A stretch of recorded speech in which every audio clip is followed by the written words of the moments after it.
This is Under the Dome. On today's episode, we're taking a look at what's happening in North Carolina politics for the week of Monday, January 3rd. For the News and Observer, I'm Lucille Sherman, your host for this episode of Under the Dome. Today, we're talking about maps with my colleague, Will Doran. Will Doran, thanks so much for joining me today on the podcast to talk about this really not complicated at all topic. I'm wondering if you can tell us, there's something big happening in redistricting world in North Carolina this week. Can you tell me a little bit about what that is? Yes, we're going to have a trial that could basically have a huge impact on North Carolina's elections for the next decade. Earlier this fall, I forget if it was late October or early November at this point, but a couple months ago, the legislature passed new maps that are going to last through the 2030 elections. From 2022 until 2030, then we'll have a new census, then we'll go through all of this again in 2031. But in the meantime, some Democratic groups have sued to overturn those maps as unconstitutional. The maps themselves were drawn by the Republican-led state legislature, and every outside analysis we've seen has shown that they would give Republicans a large advantage in elections, assuming that people vote roughly the same as they have in the past, which is the same kind of analysis that's done on all of these maps. For instance, in the congressional races, we have 14 seats in Congress now, and the maps would lead to at least a 10-4 Republican majority in Congress, if not an 11-3 majority. It's maybe possible that in a very, very strong Democratic year, they could go to a 9-5 Republican majority, but the most likely outcome in basically any scenario is the 10-4 split. And that's based on our presidential and other statewide elections here, where Republicans in the recent years have tended to win by, about 52-48, 51-49. So a fairly even split in the statewide vote, but would have a strong Republican advantage in the way that the districts are drawn. Same with the state legislature. They could basically be almost guaranteed to win majorities in the state legislature, and probably a pretty good shot at winning supermajorities as well, which would be a huge deal for Republicans, because then that would allow them to override Governor Roy Cooper's vetoes without getting any sort of Democrats on board. So with all that said, those are the maps. Now the trial starts, and that is going to start Monday morning. I'm going to be there in court for that, following that, and it is going to last until Thursday when the judges have scheduled the closing arguments. So most of the week, and then next week we should get a ruling. And then that is probably just going to be the very start, because then we have the whole appeals process to go through. So this is sort of kicking things off. What happened before this? How did we get here in the first place? Sure. So people have probably heard in December, the Supreme Court delayed the 2022 primary elections, and they did that specifically to allow for this trial to happen and potentially be wrapped up in time to draw new maps for 2022, if that's what the justices decide, or the judges. And so this has been a kind of a big question. In the last decade, people who've been in North Carolina for a few years will remember, we drew maps in 2011. Those were ultimately ruled unconstitutional, but it wasn't in time for the 2012 or 2014 elections, or in some cases even 2016. A few of the 2016 elections did happen, but not all of them. So really it was 2018. And then, those new maps that were drawn in 2016, 2017 were also sued over, but again, it didn't happen immediately. So in the end, last decade, nearly every election was held using maps that were later found to be unconstitutional, just because the legal system drags on for so long. And so what the Supreme Court has said this year is, we don't want that happening again. We feel a sense of urgency, is the word that they use, urgency, to get this resolved and to figure out, are these maps constitutional? Are they not constitutional? Let's just get this done in time for 2022. Now, they did it in a fairly controversial way that is now actually the subject of a separate lawsuit that we can talk about on a different podcast sometime, over the lack of transparency that the judges had in making that decision. I have requested the records on how the justices voted on that decision to delay the elections. They have declined to say.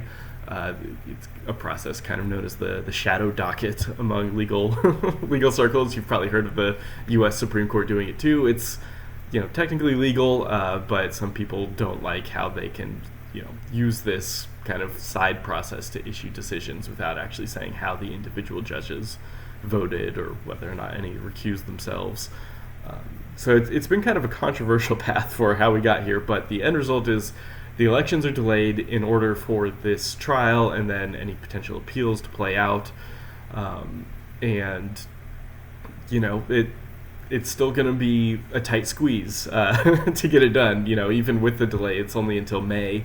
And even if these maps are found to be unconstitutional, it would need to be probably at least a couple of months ahead of those May primaries to actually, for the ruling to matter for 2022. Otherwise, it would have to take effect in 2024, and we would have to go forward with the 2022 elections under the current maps, even though they've been found to be unconstitutional. That's a possible outcome. Yeah. So we're operating sort of on a tight timeline.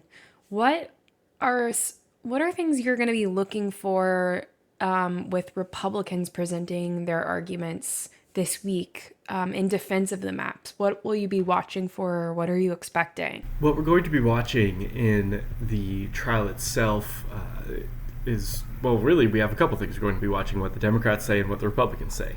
On the Democratic side, it gets a little tricky because there is actually 3 different lawsuits that have been combined into this one trial that's happening. So we have 4 days to get through 3 lawsuits and all the arguments for each one, all the arguments against each one. It's going to be really pressed for time, really fast, and it'll be tricky for everybody to keep track of, whether it's us reporters or even the judges, because while all of the lawsuits have the same ultimate goal of getting these maps overturned, each of them go about it in different ways with slightly different arguments, and so it's going to be pretty complicated weaving all 3 of those together. This is, again, part of that drive to really try to get this done as quickly as possible that the Supreme Court has mandated with the sped up schedule here. And so the Democrats ultimately are going to be arguing that the maps are unconstitutional based either on racial or partisan reasons. They say that one of the lawsuits says that the maps should use racial data, which Republican lawmakers chose not to do. That's kind of been a longstanding hallmark of U.S. law since the Civil Rights Movement, that you have to create majority-minority districts to ensure black political representation in states like North Carolina with a history of racist violence and voter suppression. Republican lawmakers this year, however, have said that they don't see any evidence of racial polarization in voting, and so they think that no longer applies, and they do not need to use racial data because there's no need to create those majority-minority districts anymore. So that is kind of the crux of one of the lawsuits. The other 2 lawsuits are talking about the actual lines themselves and the outcomes that they will lead to, that 10-4 Republican split in the congressional maps, the potential supermajorities in the legislative maps, and so those other 2 lawsuits, we'll be talking about those. Now, on the Republican side, they are going to be saying, well, like I said, they don't believe that they need to use racial data, and on the lines themselves, they're going to say, look, Democrats are clustered in cities. We have rules in North Carolina that say, at least for the legislature, you have to keep counties whole. So the fact that, yes, we are more or less split 50-50 Democrat to Republican, but all of the Democrats live in a small number of cities, that inherently advantages Republicans since they're more spread out geographically. So that's going to be one argument that they're going to have. They're also going to raise some some questions about specifically one of the lawsuits proposes its own replacement maps. And so that's going to be another big question that's kind of a side issue on this trial, is if the maps are ruled unconstitutional, what happens next? Does the legislature get a second chance to draw them again? Does the court hire an outside expert to come in and draw them, as has happened in other states in the past? Or does the court take up these maps that the Democrats have proposed? And the GOP argument is, look, these Democratic proposed maps are just a gerrymander, but for the other side.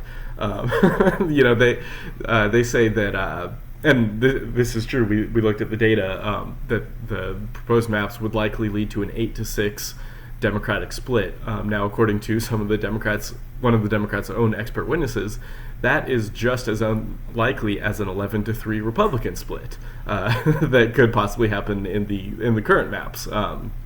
So they're saying, well, if you're saying our maps are a Republican gerrymander, then these maps are a Democratic gerrymander. They're not fair maps. They're just the other side trying to gerrymander. So that's going to be kind of a side argument there as well. And so those are some of the bigger kind of threads that we're going to be watching for during this trial and also during the appeals to come. Yeah, and we can expect, through the appeals process for this case to eventually make it to the state Supreme Court. I wonder how you're thinking about that. What are the politics of the state Supreme Court in North Carolina right now? That's an excellent question. And first of all, we should say that while I think everyone does probably expect the state Supreme Court to ultimately take up this case, it's possible that if the trial goes against the GOP lawmakers, they might choose not to appeal it. That's actually exactly what they did in 2019 when they lost a redistricting case.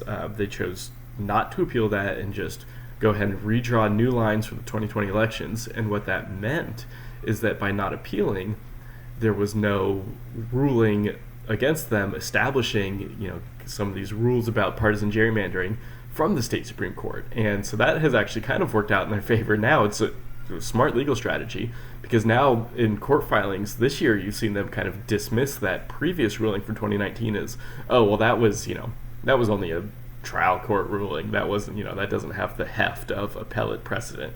So, if they lose this trial, it's possible that they could decide again not to appeal, and hope that that can sort of last for the decade. That they're they can avoid any sort of precedent. Now, is that likely to happen, or if it does happen, would that lead to then future lawsuits? Probably yes. So things could eventually end up at the Supreme Court, really, no matter what. And before we get to the Supreme Court, there is the Court of Appeals. Now, it's possible in North Carolina to kind of skip over the Court of Appeals and go straight to the Supreme Court. That's rare. But, in a big high-profile case like this, if everyone kind of agrees that, okay, we're going to the Supreme Court anyways, maybe they would skip straight to the Supreme Court. But if they don't, first they would go to the Court of Appeals, which has a Republican majority. The Supreme Court has a Democratic majority. And so far, what we've seen, at least with some of the pretrial rulings in this case, like with whether or not to move the elections, is that the court's rulings have come down basically on party lines. As I said, we don't know exactly how the votes went because they won't tell us how the votes went, so we don't know for sure if it came down on a party line, but we do know that the Republican majority Court of Appeals ruled in favor of the Republicans, and the Democratic majority Supreme Court ruled in favor of the Democrats. And so that is obviously a consideration to make here in North Carolina. We elect our judges. Judges get lots of money from the political parties in the state, and in big political cases like this, it's possible that politics could bleed into their reasoning a little bit. Now, I'm sure a lot of people on the court would argue that is not the case, but as I said, so far we have seen that the politics of each individual court has pretty much predicted which way the justices are going to rule. So we'll see, if that holds true as we move forward with the actual merits of the case instead of just some of the pretrial motions that we've seen so far. But should it go to the Supreme Court, another question also is going to be, will any of the justices recuse themselves?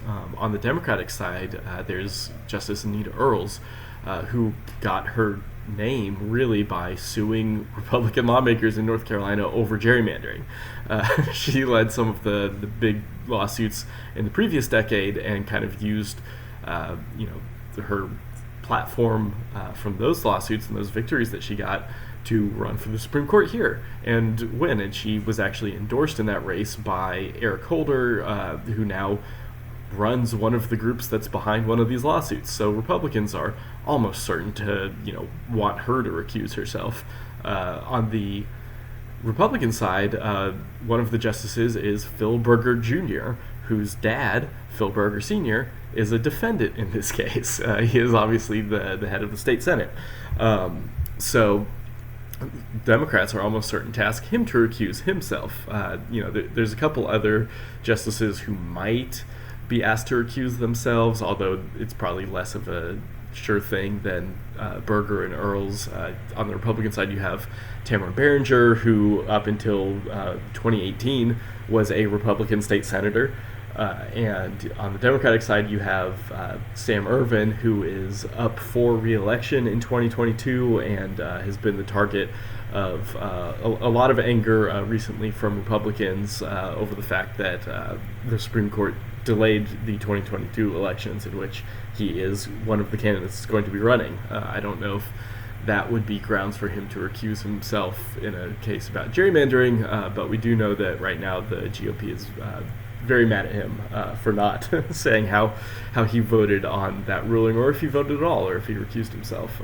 So we'll see there. Isn't it up to individual judges to decide whether they need to recuse themselves? Yes, although that was only really settled a couple of days ago. So a very timely question, Lucille. I try. There's a separate case that's also about politics and elections over voter ID. And in that case, again, some Democrats had been asking for Berger and Behringer to recuse themselves, since in that case, Behringer had actually been in the Senate and when voter ID passed, voted for it, and Berger, again, his dad is Senate Leader Phil Berger. And so the Democrats have said, look, these people are obviously biased. They need to recuse themselves from ruling in this case, and they have so far resisted. They eventually could still recuse themselves if they want, but so far they've resisted, and so the court raised the question of, okay, well, if a judge, refuses to recuse themselves and one of the sides in the case, makes a big deal out of it, can the rest of the court, the rest of us judges, force them to recuse themselves, basically take a vote amongst ourselves and say, yeah, our colleague should not be hearing this case?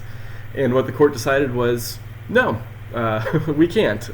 We are all, individually elected justices, elected by the people, and we can all make our own decisions on whether or not we think that we have a conflict of interest, and so the court is not going to be forcing any justices to recuse themselves.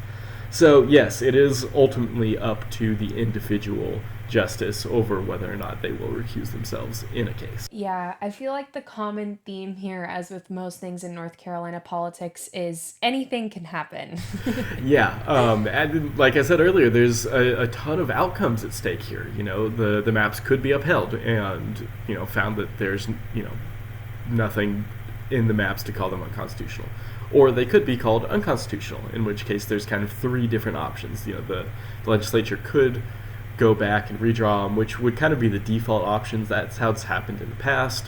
Or if the court really has just zero faith in Republicans to draw fair maps, then they could either bring in an outside expert or potentially even choose these maps that the Democrats have proposed. Then if they do choose those Democratic maps, then who knows, maybe we could see another redistricting lawsuit, but this time filed by the Republicans, calling it, an unconstitutional partisan gerrymander, but for the other side. So there is, yeah, as you said, a whole lot of options here, a whole lot of outcomes. We'll know by Thursday how the trial went. Like I said, Thursday is the deadline for closing arguments, and then the judges have to have a ruling by no later than next week. So they could rule Thursday, they could rule Friday, they could rule sometime as long as it's before January 11th or by January 11th. So stay tuned on that. Is there anything else you think we need to know sort of in gearing up to watch this trial play out this week? One important thing to take into consideration is that, again, speaking of multiple options and outcomes, if these maps are upheld as constitutional, there could still be another lawsuit at the federal level. But the options at the federal level are a lot more limited than they are at the state level, which is why so far we've seen all of the lawsuits at the state level. Because in 2019, actually in a case involving, you guessed it, North Carolina, the U.S. Supreme Court said, look, partisan gerrymandering claims are not something for the federal courts. Those are something for the individual states to figure out themselves. We don't want to deal with that. And as I mentioned earlier about partisanship in judges, that ruling was also completely along partisan lines. All of the Republican judges on SCOTUS ruled in favor of that decision, said we don't want to deal with partisan gerrymandering.